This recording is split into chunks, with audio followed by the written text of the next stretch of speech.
They say you should never judge a book by its cover, right? But in the world of the Shinhwa Group, your cover isn't just a first impression, it's your entire identity. And right now, everyone is looking at Jin-woo Kang like he's a stain on a white silk dress. Just look at this place. The Grand Shinhwa Ballroom is dripping in gold leaf and crystal chandeliers that cost more than a small mansion. The air smells like expensive perfume and old money. And then, there's Jin-woo. He's standing right in the center of the room, looking like he just rolled out of bed and took a wrong turn into a billionaire's gala. He's got his hands in the pockets of that oversized, faded grey hoodie, his scuffed white sneakers looking totally out of place on the polished marble floors. Can you believe the nerve of this guy? People are literally stopping their conversations to point and laugh. You can hear the whispers, is he the delivery guy? Who let this trash inside? But here's the thing that's driving everyone crazy. Jin-woo doesn't care. Not a single bit. His sharp, soulful dark brown eyes are focused on one thing and one thing only, the registration desk for high-level executive interviews. While every other candidate is sweating in a $5,000 suit, Jin-woo is standing there with a messy wolf cut and a simple manila envelope. He looks tired, he looks unassuming, but if you look closely at his jawline, you can see that flicker of defiance. He's not here to play their games. He's here to take what's his. As he slowly approaches the desk, the string quartet seems to hit a sour note. The crowd parts like he's got the plague. But then, he finally reaches the front of the line. He's standing face to face with the man who holds the keys to the kingdom, Director Kang. The silence in the room is deafening. You can practically feel the tension snapping like a high-tension wire. Kang looks down his nose, eye-scanning Jin-woo's scuffed sneakers before landing on his face with pure, unadulterated disgust. This is it. The moment where everything changes. Are you ready to see what happens when the underdog finally bites back? Because Jin-woo Kang isn't just an uninvited guest, he's Kang's worst nightmare come to life. The silence in the ballroom is broken by the sound of Kang's laughter, a cold, sharp sound that signals the beginning of the end. Honestly, guys, I'm getting chills just thinking about it. David leans back in his plush chair, his expensive silver-checkered suit catching the light of a dozen crystal chandeliers. He looks at Jin-woo, really looks at him, and you can see the moment the gears start turning. That's when the sneer deepens.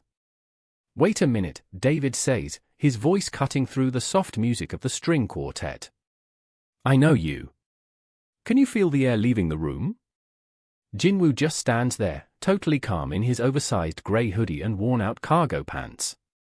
He looks like he accidentally stumbled into a royal wedding. But David isn't going to let him just walk away. He stands up, pointing a ring-covered finger, and bellows for the whole room to hear, "You're that delivery boy. The one who couldn't even find the service entrance last week." The room erupts in whispers. The elites, draped in silk and jewels, start giggling behind their hands. It's brutal. Imagine being Jin-woo right now. You're standing in the most opulent ballroom in the city, being roasted by a guy who thinks his gold pocket square makes him a god. But here's the thing, Jin-woo doesn't look humiliated. He has this soul-piercing gaze, his dark eyes locked onto David with a calm that's almost terrifying. It's like he's watching a clown perform a trick he's seen 100 times. David's face turns a nasty shade of red. He hates that look. He grabs Jin-woo's resume, the one document that's supposed to change Jin-woo's life, and holds it up like it's a piece of used tissue. You actually thought you could work here? David sneers, his predatory grin widening. He walks over to a sleek, high-end paper shredder sitting on the side table. The tension is unbearable. He's playing with him, guys. He's hovering his finger over the power button, looking back at Jin-woo, waiting for him to beg. But Jin-woo? He just stays silent. And that's when David realizes he's not getting the reaction he wants. So, he decides to end it. He wants to see Jin-woo's dreams turn into literal dust. We're back, and things just went from bad to absolute insanity. Imagine working your entire life, grinding in the shadows, and finally presenting your shot at greatness, only for some trust fund director to look at you like you're something he stepped on. That's exactly where we are. David Kang is standing there in his flashy silver-checkered suit, a smirk plastered on his face, hovering his finger over the power button. Can you believe the nerve of this guy? He doesn't even look at the resume. He doesn't care about the qualifications. To him, Jin-woo is just a bug in an oversized hoodie. And then, it happens. The mechanical whir of the shredder fills the silent, opulent ballroom. *VRRRR.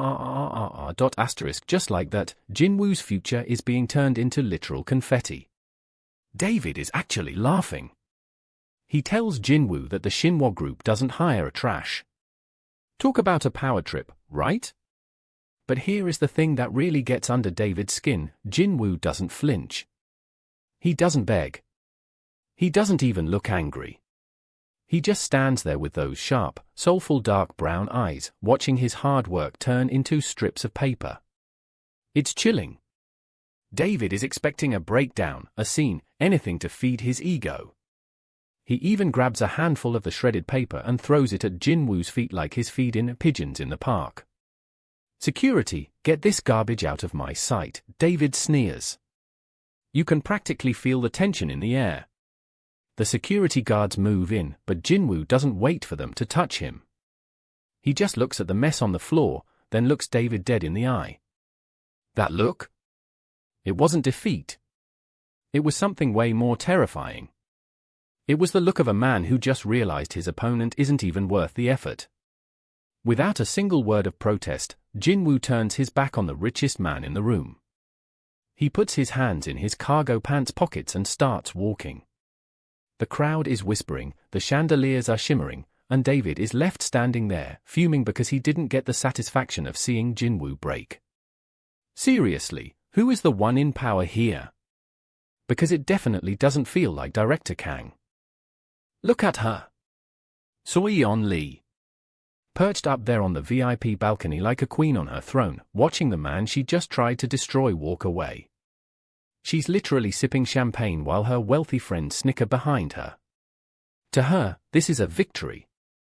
A peasant got put in his place, and her perfect world is back in balance. Can you believe the nerve of this girl? She actually thinks she's won. She's mocking him, guys. She's looking down at Jin-woo's back, waiting for his shoulders to slump, waiting for him to break down and cry. But here's the thing, it's not happening. Jin-woo is walking toward those massive glass doors with a steady, calm pace. He doesn't look like a man who just lost everything. He looks like a man who just took out the trash. So-yeon's smirk starts to flicker. Why isn't he devastated? Why is he walking like he owns the place? She's so bothered by his lack of misery that she actually puts her glass down and follows him to the edge of the railing.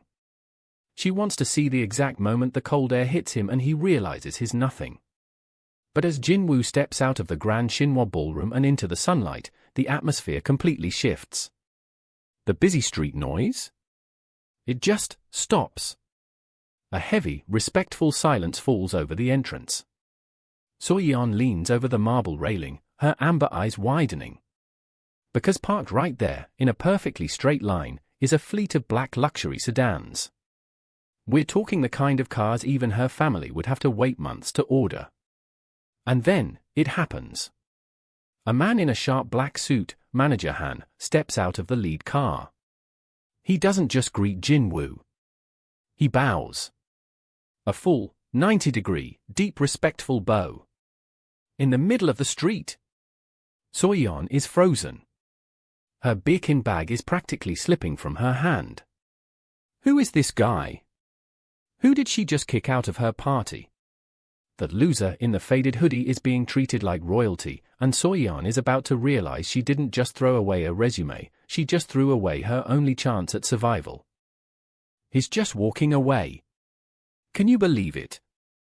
After everything that just happened, after being mocked and having his future literally shredded, Jin-woo Kang is strolling toward the exit like he's just finished a casual lunch. He's got his hands in the pockets of those worn-out black cargo pants, his messy charcoal black wolf-cut hair blowing slightly in the breeze. He looks like a nobody. A ghost. But that's when the ground starts to vibrate. Do you hear that? That's not just the city traffic. It's a roar. A deep, mechanical growl that makes everyone in the Shinhwa Plaza stop dead in their tracks. From around the corner, they appear. 1, 2, 5, no, 12. 12 identical, jet-black luxury sedans are screaming toward the building. They aren't just driving, they're flying. They swerve into the plaza with military precision, tires screeching against the pavement as they perform a perfectly synchronized maneuver. The security guards, who were just about to harass Jin-woo and shove him off the property. They've completely frozen. Their mouths are literally hanging open. They've never seen anything like this. This isn't just a VIP arrival. This is a takeover. The entire flow of traffic in front of the Shinhwa headquarters has been brought to a grinding halt. And then there's So-yeon. Poor, arrogant So-yeon Lee. She's standing there in her tight, designer white tweed dress, clutching her Hermes Birkin bag so hard her knuckles are turning white.